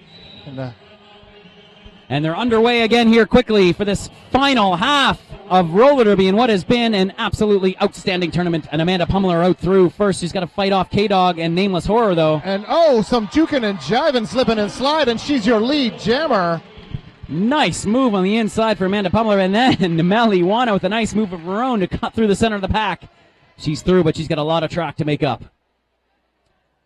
Oh, and Amanda Pummeler flying through. She's going to pick up at least 3 points on that pass. And that is it, 3 points. Yeah, more important to get that shutout on the jam than make it sure it's a full 4.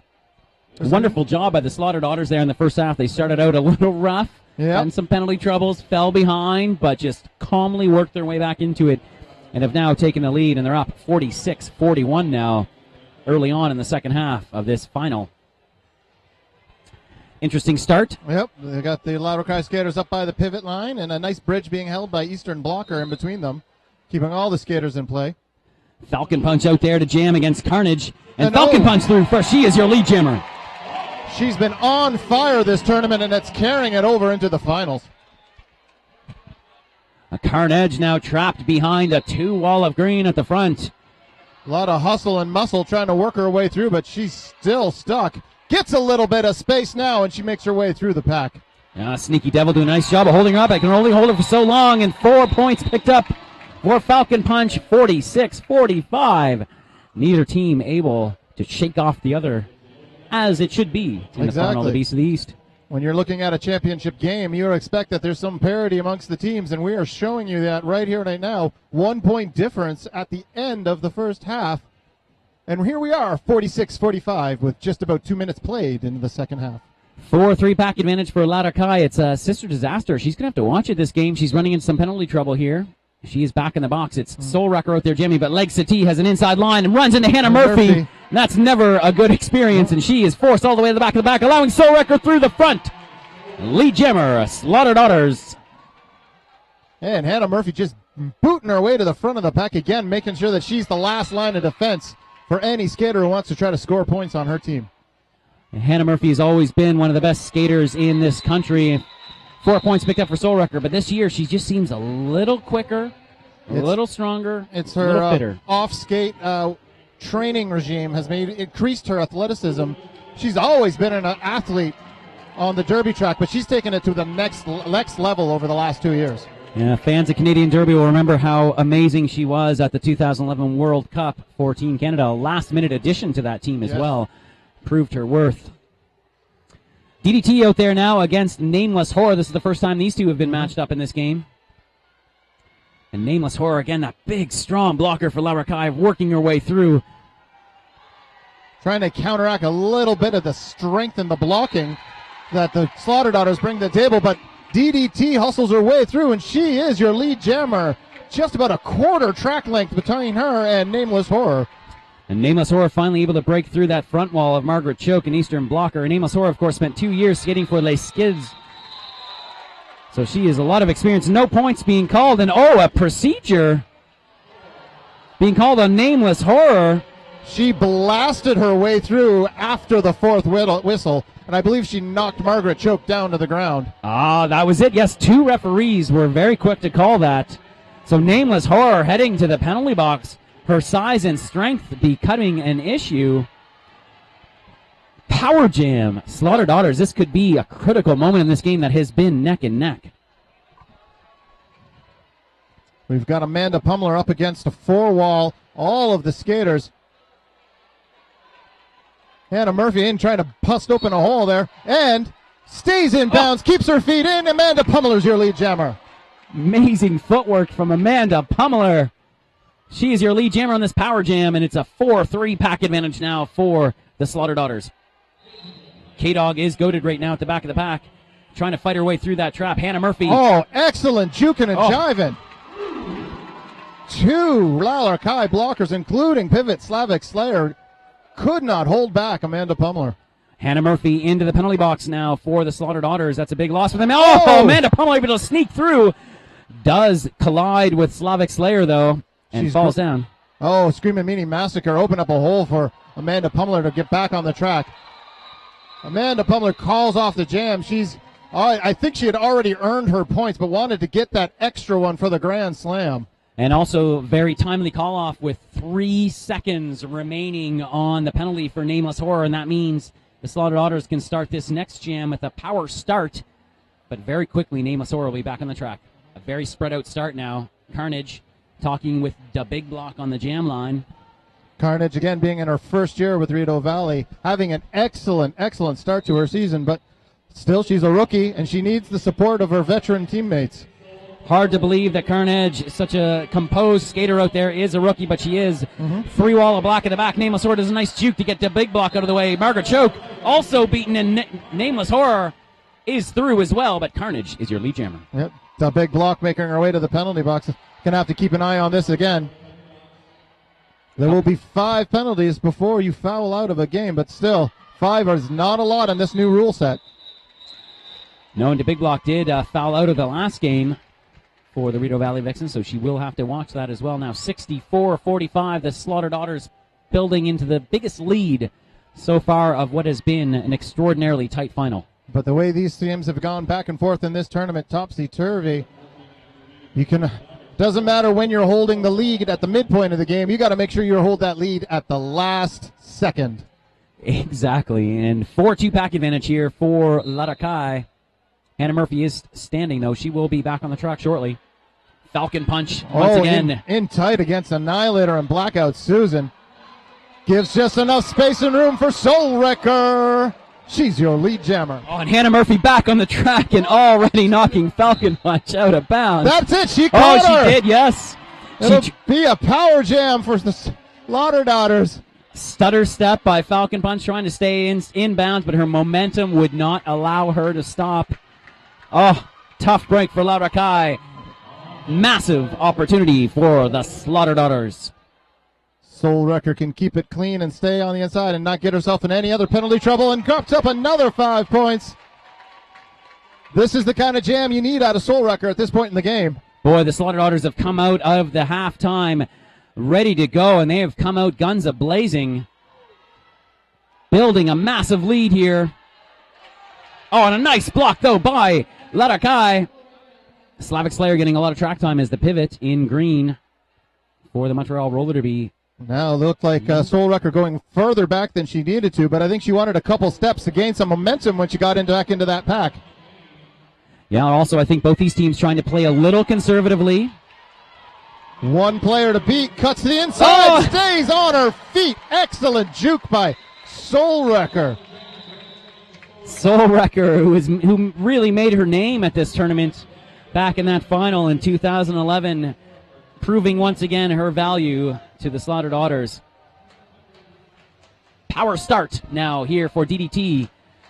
And the 3 skaters of the Slaughter Daughters down. 4-3 pack advantage for Larakai.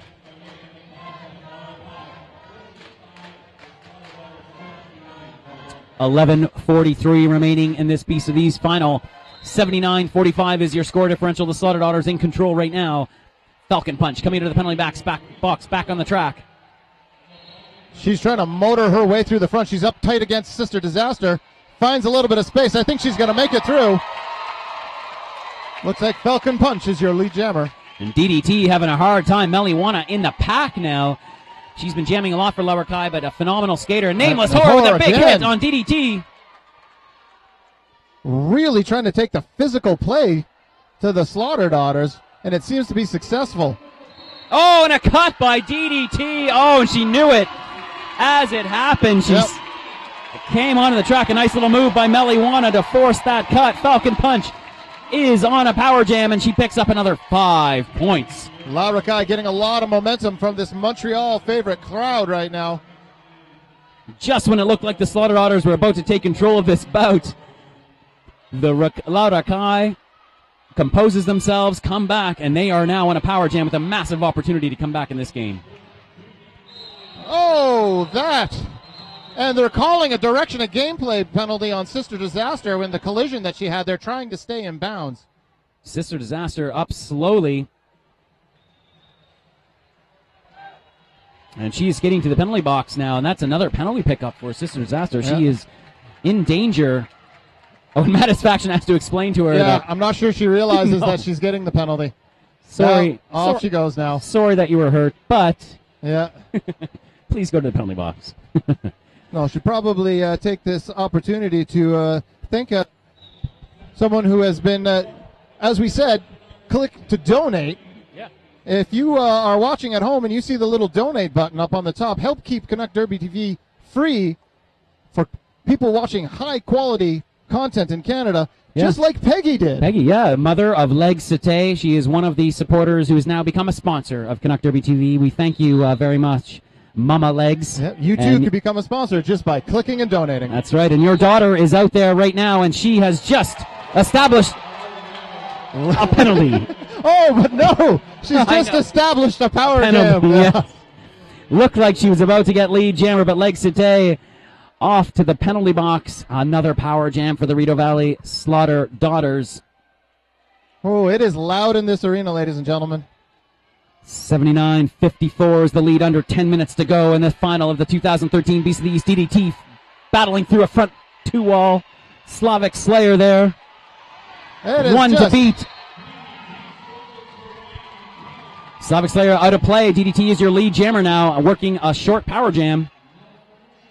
There's 1 point solidly goaded at the pack for DDT. That'll be an easy one for her. Now she sees the little opening, gets it taken away by Slavic Slayer, and Clara O'Kee. Yeah, Claire O'Kee with some nice hits, and Slavic Slayer right now a very strong two-wall. DDT forced to go behind and reset. One to beat. She gets past Slavic Slayer, calls it off.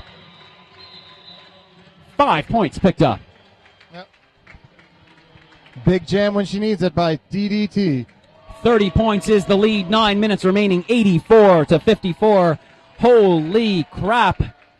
What a final. And what a serial. And what a serial. Most amazing, I've heard. Yes. You know what else is amazing? What? Georgia W. Tush. She is pretty amazing.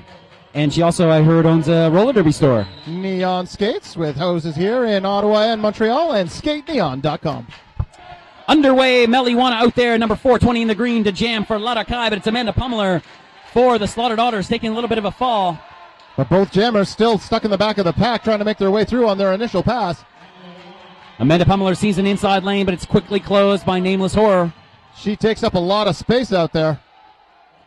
And Amanda Pummeler, takes a massive hit from Nameless Horror. And stays upright. Wow. Nameless Horror called, I believe, on a high block for that one, or direction of gameplay. Wow, Amanda Pummeler able to absorb that hit from one of this sport's strongest hitters, especially in Canada. Yeah. And Amanda Pummeler picks up some points and calls it off. Boy, what a performance by Amanda Pummeler. Yeah, key jams by some key riots, Slaughter Daughter jammers. I'm sorry, it's been about, there was 14 hours of Derby yesterday. Yeah. We're on our 7th hour of Derby today. That's right. There's a lot of names, a lot of teams, so. That's right. Thank you for tuning into it all. If you have, the Beast of the East is a pretty special tournament every year, but this year has taken it up another notch. Underway, Carnage sees an inside lane. Following her closely is Falcon Punch. Neither jammer to get through. Looks like Falcon Punch has a clear lane. Hannah Murphy trying to close it off. Same with Annihilator trying to close. Oh! Falcon Punch is your lead jammer, but she's got a Carnage-shaped shadow right behind her. Yeah, Hannah Murphy unable to knock down Falcon Punch, but slowed her down just enough to allow Carnage to come through. Blackout Susan heading to the penalty box. The Slaughter Daughters pivot.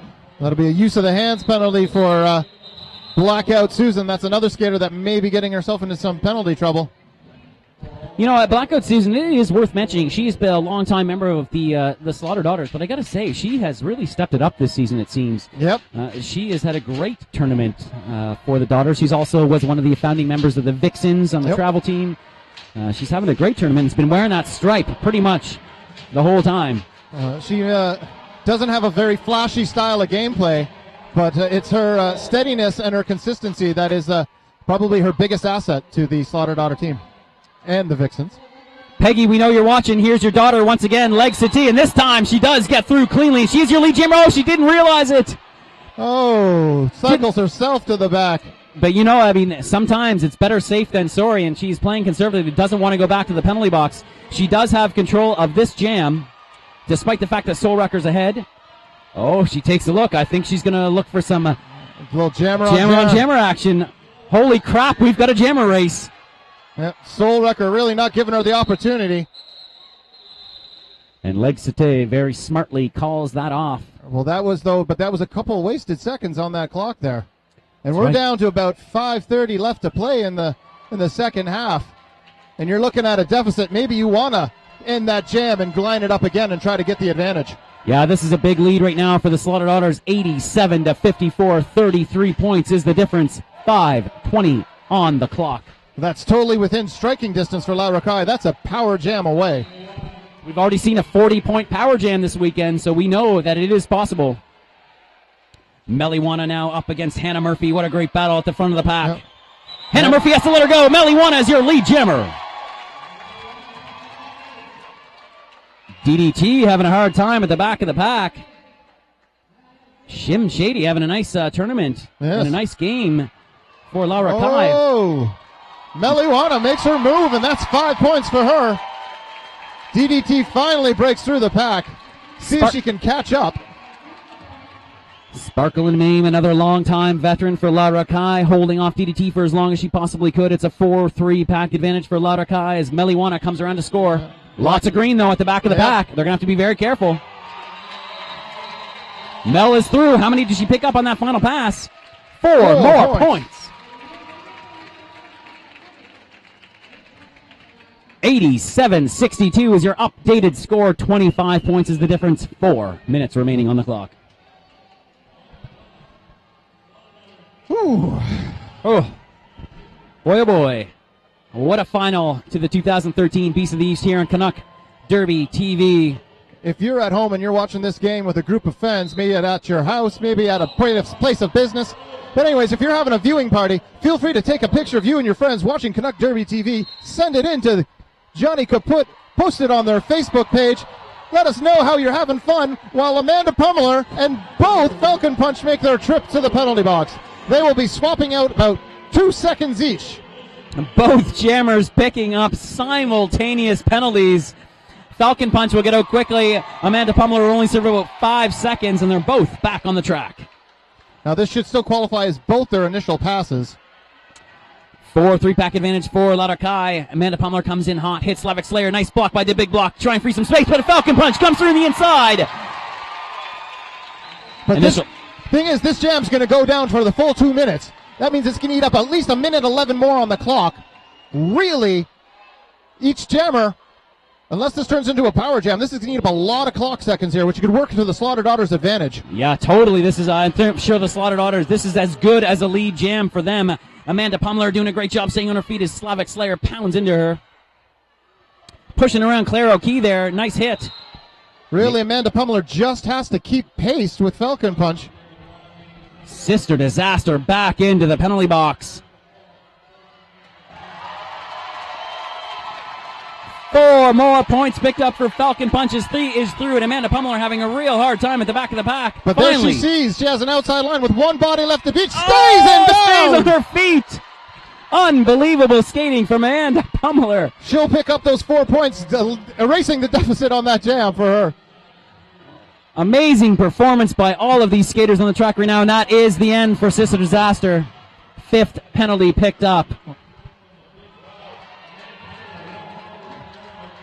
Oh, a big hit at the back of that pack.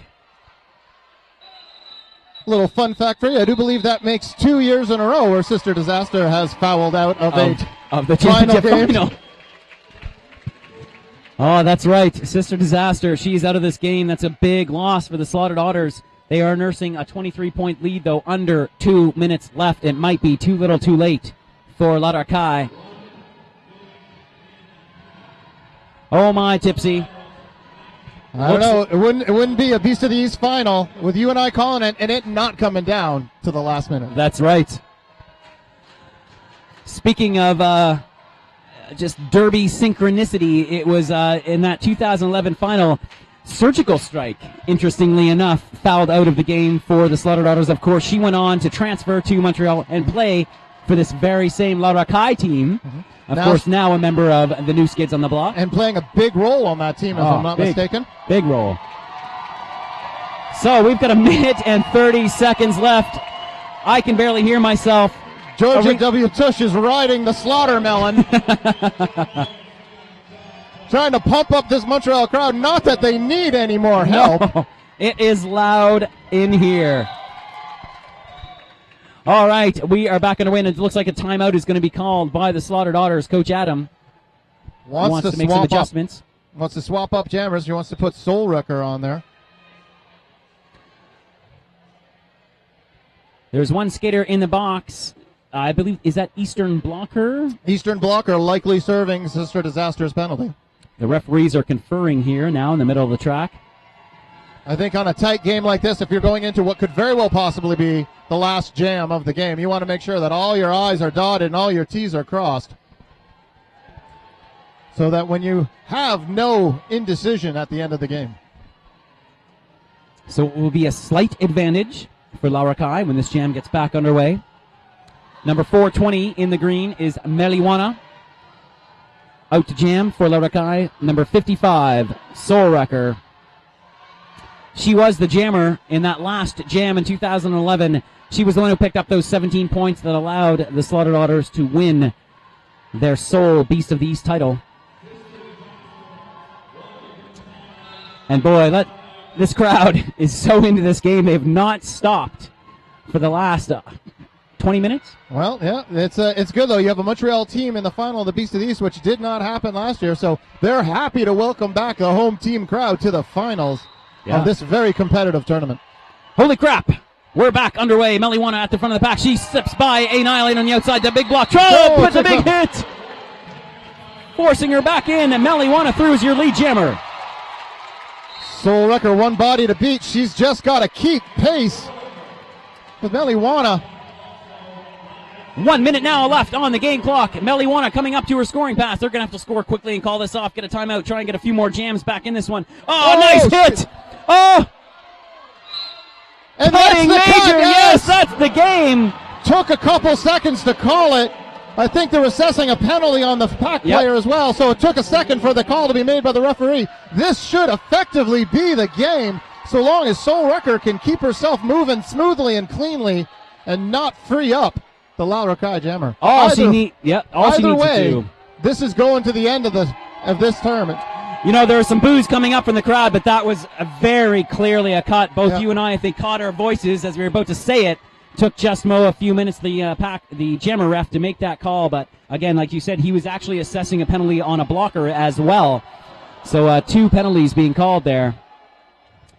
And Soul Wrecker, all she needs to do is skate out this one. 5 seconds. 4, 2, 1.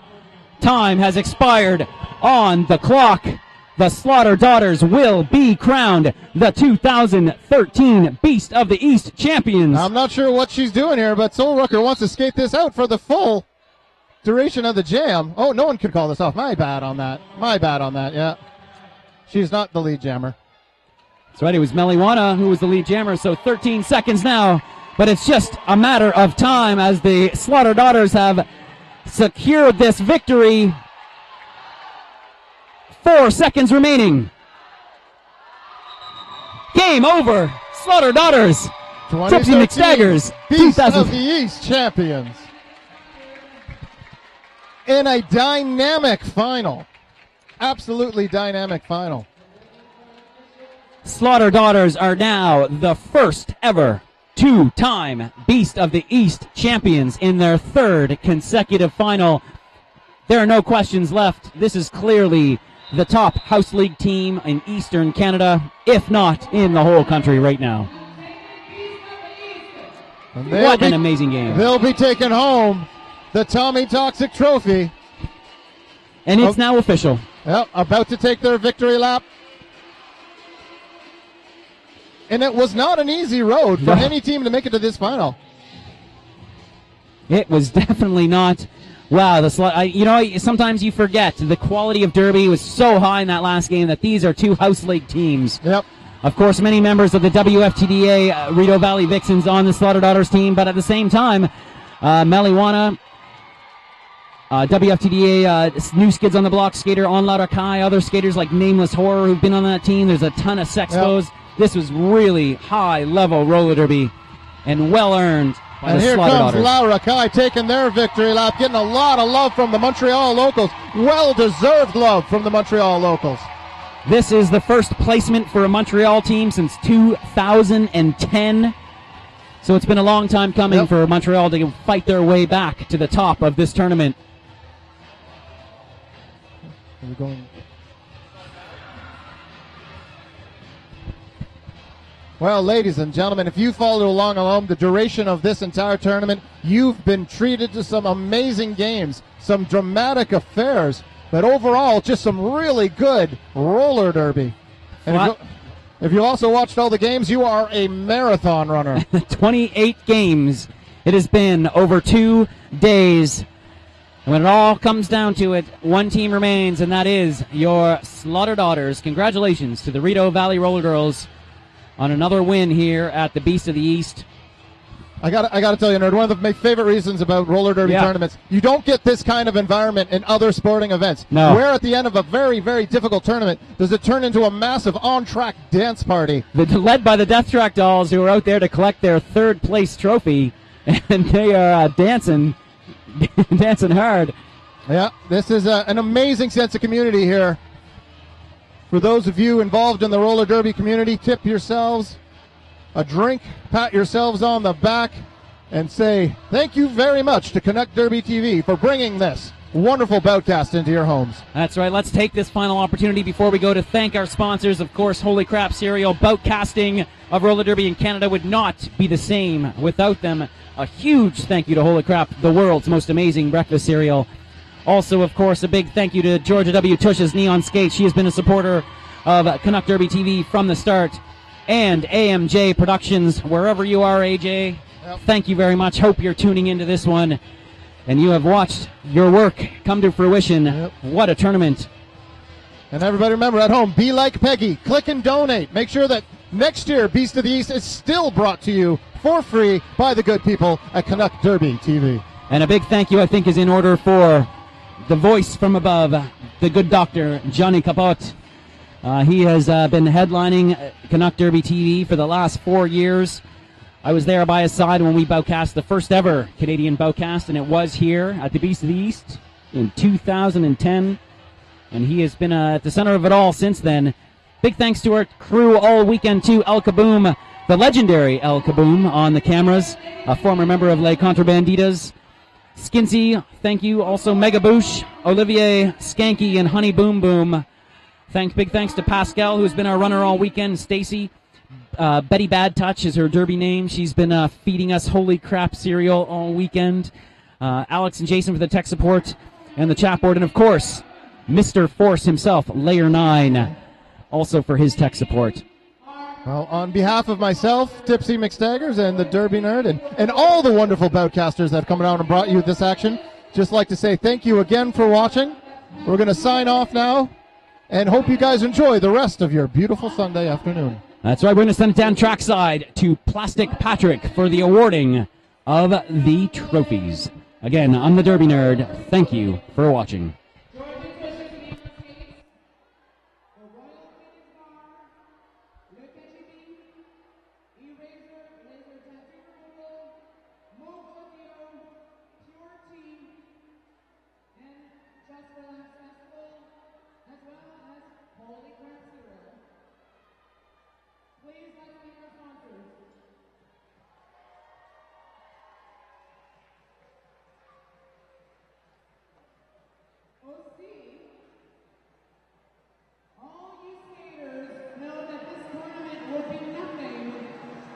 nothing without our reps, our NSOs, our DJs, our announcers, and our volunteers.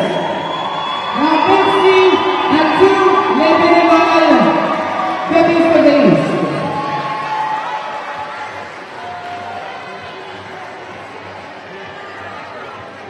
And merci aussi, thank you also to Canuck Derby TV for broadcasting this roller derby free of charge all over the world. We are shining, babies.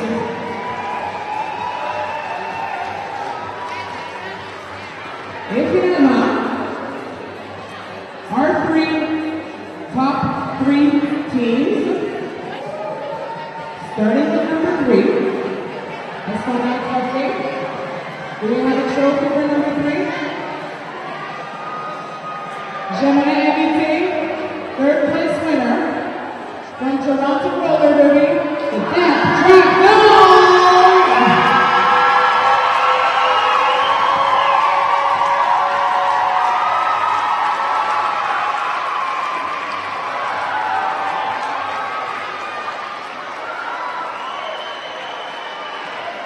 Death Trap Dolls, here is the most beautiful trophy you'll ever win.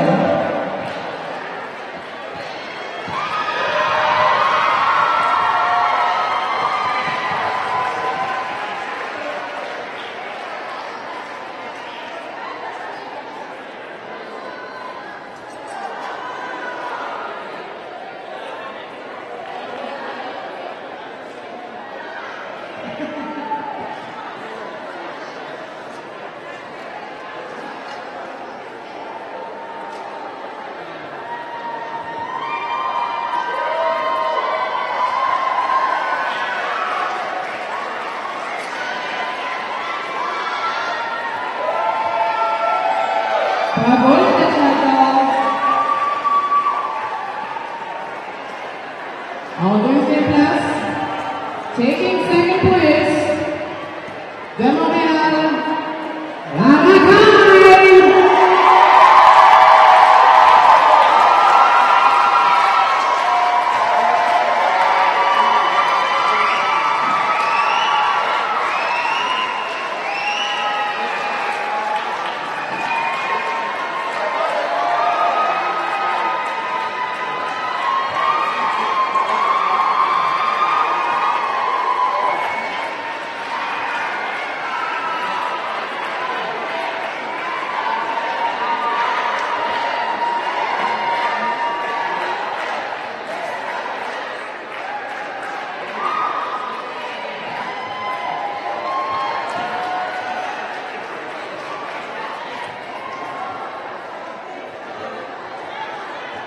Now before I introduce the winning team, I would like to announce the MVPs for the final game. The MVPs for the final game as chosen by the players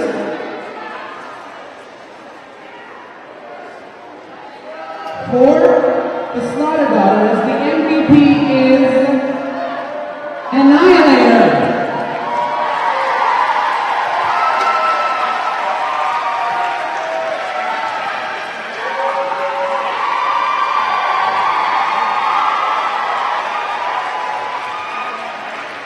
Et pour la Racaille, the MVP is Meliwan.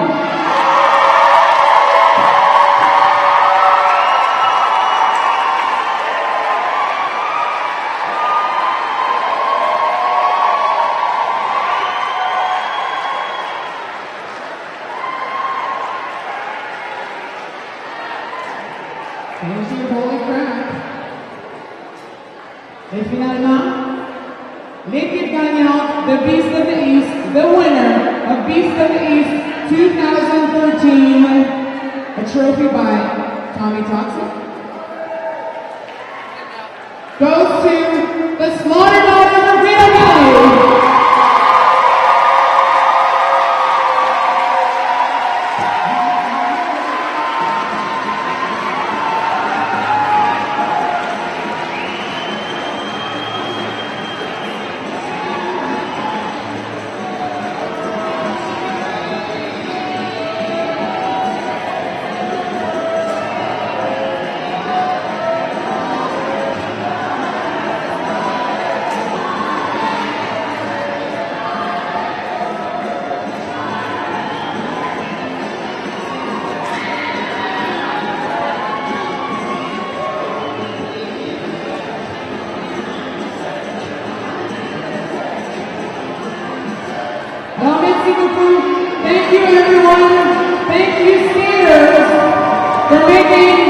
Beast of the East, a fantastic event. Merci à tous les patineurs et toutes les équipes. Thank you to the spectators. And we'll see you next year. On vous reverra la Piste de East 2014. Bonsoir.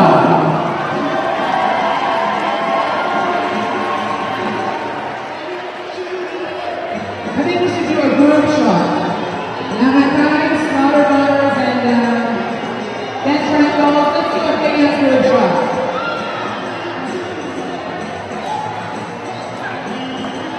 Come on, Dan Triangles, get into the group shot.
And if you just can't get enough of Beast of the East, the Royal Phoenix is offering drink specials right now and karaoke at 9 o'clock.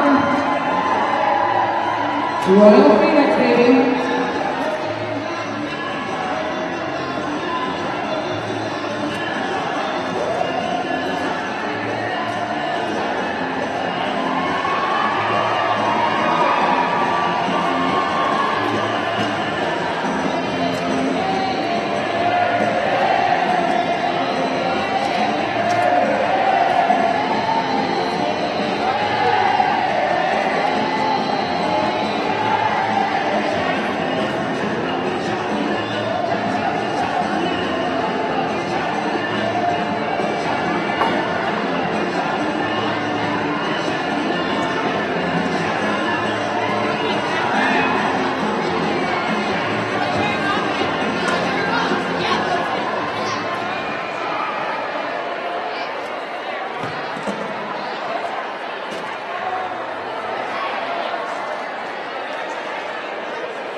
Fog City Rollers, and you're watching Kentucky Derby TV.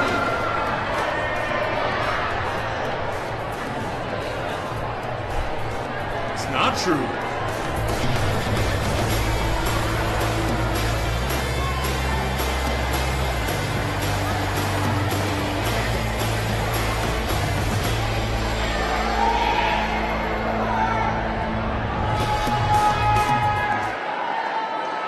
It's not just about the shorts. It's about inspiring others. It's about having fun and making new friends. It's about getting hit down and getting back up again. It's about being a team. Pivot Star. It's about roller derby.